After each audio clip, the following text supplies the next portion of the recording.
আসসালামু আলাইকুম বন্ধুরা, আশা করি আপনারা সকলে খুব ভালো আছেন। পাই নেটওয়ার্কের আমরা অনেক দিন ধরে কাজ করতেছিলাম। আমরা পাই নেটওয়ার্কের ওয়ালেট ক্রিয়েট করেছিলাম, কিন্তু সেই ওয়ালেটের পাসপেস কি আমরা হারিয়ে ফেলেছি। ওয়ালেটের কোনো ধরনের আমরা ঢুকতে পারছি না। তাহলে কিভাবে আমরা ওয়ালেট রিকভারি করব, এই বিষয়ে কিন্তু বিভিন্ন আপডেট আমি আপনাদেরকে শেয়ার করেছি, এবং কি আমার যতটুকু ধারণা আমি কিন্তু আপনাদেরকে ততটুকুই দিতে পেরেছি। কিন্তু তারপরেও এই বিষয়ে অনেকের ভিতরে কনফিউজ রয়েছে যে আমরা কোনো কারণে আমাদের পাসপেস কিটা হারিয়ে ফেলেছি। যদি আমাদের এরকম কোনো ধরনের সমস্যা হয় তাহলে সমাধানটা কি আমি আপনাদেরকে এই ভিডিওতে যতটুকু পারি নতুন করে আপনাদেরকে আবার দেওয়ার চেষ্টা করব। সেটা পাওয়ার জন্য সরাসরি চলে যাবো একটা আপডেটে, যেখান থেকে তারা মূলত এই বিষয়ে অফিসিয়ালি একটা অ্যানাউন্সমেন্ট তারা দিয়েছে, যেটা দেখার পরে আপনারা বুঝতে পারবেন যদি আপনারা সেই কাজগুলো করেন। 3টা কি 4টা কাজ রয়েছে, সেই কাজগুলো যদি আপনারা করেন আশা করি আপনারা পাই ওয়ালেটের রিকভারি করতে পারবেন। দেখুন, আমরা কিন্তু সরাসরি আপডেটে চলে এসেছি। এখানে তারা বলেছে যে how to recover a lost passphrase in the Pi network wallet. অর্থাৎ আমরা কিন্তু পাই নেটওয়ার্কের রিকভার করার জন্য পাসপেসটা হারিয়ে ফেলেছি, তাহলে কীভাবে আমরা ওয়ালেটটা কী করবো, রিকভার করতে পারবো। দেখুন, রিকভার করার জন্য আমি আপনাদেরকে যেমনটা বলেছিলাম যে অবশ্যই আমাদের যে পাসপেস কিটা হারিয়ে ফেলেছিলাম, কিংবা প্রথম পর্যায়ে যারা এখান থেকে অ্যাকাউন্ট করেছে তারা কিন্তু প্রথমে কিন্তু ওয়ালেটটা ক্রিয়েট করে নিয়েছিল, যেখানে তারা ফিঙ্গারপ্রিন্ট দিয়েছিল এবং কি পাসপেস তারা দিয়েছিল। এখানে একটা বিষয় হচ্ছে, যারা আপনারা ফিঙ্গারপ্রিন্ট ব্যবহার করেছিলেন তারা কিন্তু খুব সহজেই রিকভারি করতে পারবেন। কিন্তু যদি আপনারা ফিঙ্গারপ্রিন্টও না দিয়ে থাকেন, আপনাদের পাসপেসটাও যদি না দিয়ে থাকেন কিংবা হারিয়ে যায়, তাহলে আমাদের জন্য কি করণীয়। তাহলে যেহেতু অলরেডি আমাদের কিছু পরিমাণ কয়েন সেই ওয়ালেটে চলে গিয়েছে, যেই ওয়ালেটের অ্যাড্রেস আমার কাছে নাই, অর্থাৎ সেই ওয়ালেটের কোনো ধরনের পাসপেস কি আমার কাছে নাই, সেই ওয়ালেটের অ্যাড্রেসে মোটামুটি বেশ কিছু কয়েন কিন্তু চলে গিয়েছে। সেই কয়েনগুলো কিন্তু আপনারা কখনোই পাবেন না। কেন পাবেন না এই বিষয়ে কিন্তু তারা এখানে অনেকগুলো আর্টিকেল তারা কিন্তু বলে দিয়েছে, আপনারা চাইলে সেগুলো পড়ে নেবেন। জাস্ট আমি আপনাদেরকে সংক্ষেপে বিষয়টা বোঝানোর চেষ্টা করব। দ্বিতীয়ত যে কাজটা করতে হবে, যেহেতু আমাদের ফিঙ্গারপ্রিন্ট নেই এবং কি পাসপেস কি দুইটাও নেই, সেক্ষেত্রে আমাদের যে কাজটা করতে হবে, প্রায় ব্রাউজারে গিয়ে নতুন করে আমাদেরকে একটা ওয়ালেট ক্রিয়েট করতে হবে।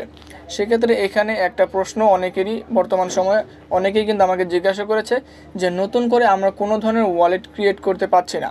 পাইনেট কমিউনিকেটে কিন্তু একটা আপডেট তারা দিয়েছিল, কিংবা তারা যে আপডেটগুলো নিয়ে কাজ করতেছে সেখান থেকে তারা কিন্তু নতুন করে কোনো ধরনের যে ওয়ালেট ক্রিয়েট বলেন সেটা কিন্তু কোনো ধরনের কেউই করতে পারছে না। আমিও দু একবার ট্রাই করেছিলাম, দেখি যে আসলেও তারা সত্যি বলছে কিনা। আমি নিজেও ট্রাই করেছি, কোনো ধরনের তারা কিন্তু নতুন ওয়ালেট ক্রিয়েটের বিষয়ে কোনো ধরনের কিন্তু তারা আগ্রহী প্রকাশ করছিল না। কিন্তু 2 মাস আগেও কিন্তু এখান থেকে নতুন ওয়ালেট অনেকেই ক্রিয়েট করেছিল। সেক্ষেত্রে এটা একটা প্রবলেম হতে পারে। যদি কোনো কারণে আপনাদের নতুন ওয়ালেট ক্রিয়েট হয়ে যায় তাহলে আপনারা সেই নতুন ওয়ালেটটা ক্রিয়েট করে নেবেন। আশা করা যাবে পরবর্তীতে আপনারা যখন মাইনিং করবেন, মাইনিং করার পর যে কয়েনগুলো থাকবে সেই কয়েনগুলো আশা করা যায় যে পরবর্তী যে নতুন ওয়ালেটটা ক্রিয়েট করলেন সেই নতুন ওয়ালেটে চলে যাওয়ার সম্ভাবনা 85% কিন্তু থেকেই যায়। তাহলে এটা হলো 2টা কাজ। আর এটা কাজ হচ্ছে, যারা আপনারা এখান থেকে ফিঙ্গার ছিলেন কিন্তু কোনো কারণে ফিঙ্গার কাজ করতেছে না, কিংবা আপনাদের পাসপেস কি দুইটাই নেই, সেক্ষেত্রে আপনারা এক জায়গায় লিখে রাখছেন, সেই লেখাগুলো আপনারা জাস্ট এখানে বসে দিলে কিন্তু আমাদের রিকভারিটা হয়ে যাবে। অর্থাৎ ওয়ালেটটা কিন্তু আবার কিন্তু সেই পুরাতন ওয়ালেটটাই কিন্তু আমাদের চলে আসবে। হ্যাঁ, এখানে আরেকটা বিষয়, সেটা হচ্ছে আমরা যারা পুরাতন ওয়ালেটটা আমরা ঢুকতে পারছিলাম না, আমি মনে করি এমন কোনো ওয়ে তারা দেয় নাই যেখান থেকে আমাদের পুনরায় সেই পুরনো ওয়ালেটটা, যেখানে আমাদের 100, 200, 500 কয়েন রয়েছে, সেই ওয়ালেটটা আপনারা কখনোই পাবেন না।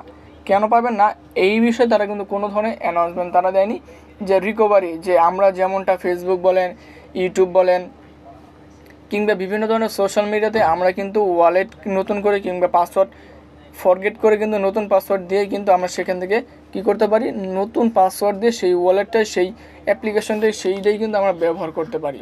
কিন্তু পাই নেটওয়ার্ক কিন্তু ডিফারেন্ট। সেক্ষেত্রে আমাদের কি করতে হবে, নতুন করে পুনরায় ওয়ালেট ক্রিয়েট করতে হবে, যেটা একদিক দিয়ে আমি মনে করি একটু সমস্যা। কারণ যেহেতু আমরা অনেকেই হয়তো বা এই বিষয়টা না বুঝে হয়তো আমরা কোনো কিছু করেছিলাম না, হয়তো ভুলে গিয়েছিলাম, যে কোনো কারণে হোক না কেন, এটা যদি তারা করে দিত যে কোনো একটা ওয়ের মাধ্যমে, হয়তোবা আমরা যে ইমেল দিয়ে অ্যাড্রেস করেছিলাম সেই ইমেলসে নতুন করে তারা ওটিপি দিয়ে যদি তারা সেই প্রসেসটা চালু করে দিত, আশা করি আমাদের জন্য ভালো হতো। কিন্তু এই যে 2টা প্রসেস আমি বললাম, আপনারা যদি এই 2টা প্রসেস যদি তারা চালু করে থাকে এখন সময়ে, আর যদি ভবিষ্যতে তারা এরকম কোনো ধরনের প্রবলেম হয়, তাহলে এই দুইটা কাজের বিনিময়ে আপনারা কিন্তু নতুন ওয়ালেট রিকভারি করে কিন্তু সেই পুরাতন অর্থাৎ পুরাতন কয়েনগুলো আপনারা পাবেনই না। নতুন করে যে কয়েনগুলো আপনাদের অ্যাড হবে সেই কয়েনগুলো কিন্তু মাইগ্রেট টু মেননেট হয়ে কিন্তু আপনার নতুন ওয়ালেটে চলে যাওয়ার 85% চান্স থাকবে। এই বিষয়টাই আপনাদেরকে জানার ছিল যে আসলেই পুরাতন ওয়ালেটটা রিকভারি করা যায় কি না, কোনো কারণে সম্ভব রয়েছে কিনা। আশা করি এই বিষয়টা আপনাদের সকলের ক্লিয়ার হয়ে গিয়েছে। তারপরেও আপনারা এখানে যে ডিটেলগুলো দিয়ে দিয়েছে, এই ডিটেলগুলো যদি আপনারা ভালোভাবে পড়েন, তাহলে আমি মনে করি আমি যতটুকু বলেছি তার থেকে আপনারা এই বিষয়টা পড়ার পর আরও বেশি আপনারা জানতে পারবেন। যদি আপনাদের এখানে যেহেতু ইংলিশে তারা বলে দিয়েছে, ইংলিশ যদি বুঝতে অসুবিধা হয়, আপনারা পুরোপুরি গুগলে ট্রান্সলেট করে কিন্তু বুঝে নেবেন। সেক্ষেত্রে আপনারা হয়তো বা ভাবতেছেন এই আপডেট আমি কোথায় পেলাম। আপনারা সিম্পলি এখান থেকে সার্চ করে দিবেন পাই নেটওয়ার্ক রিকভার পার্সপেস, এটা লিখলে কিন্তু গুগলে আপনাদেরকে চলে আসবে এই আপডেটটা। আশা করি এই বিষয়টা সকলের ক্লিয়ার হয়ে গেছে। আজকের এই আপডেট যদি ভালো লেগে থাকে অবশ্যই চ্যানেল সাবস্ক্রাইব করে দেবেন এবং কি পরবর্তী নতুন আপডেট নতুন ভিডিও পাওয়ার জন্য আমাদের চ্যানেলের সঙ্গে থাকবেন। আজকের এই ভিডিও মূলত এই পর্যন্তই। আসসালামু আলাইকুম।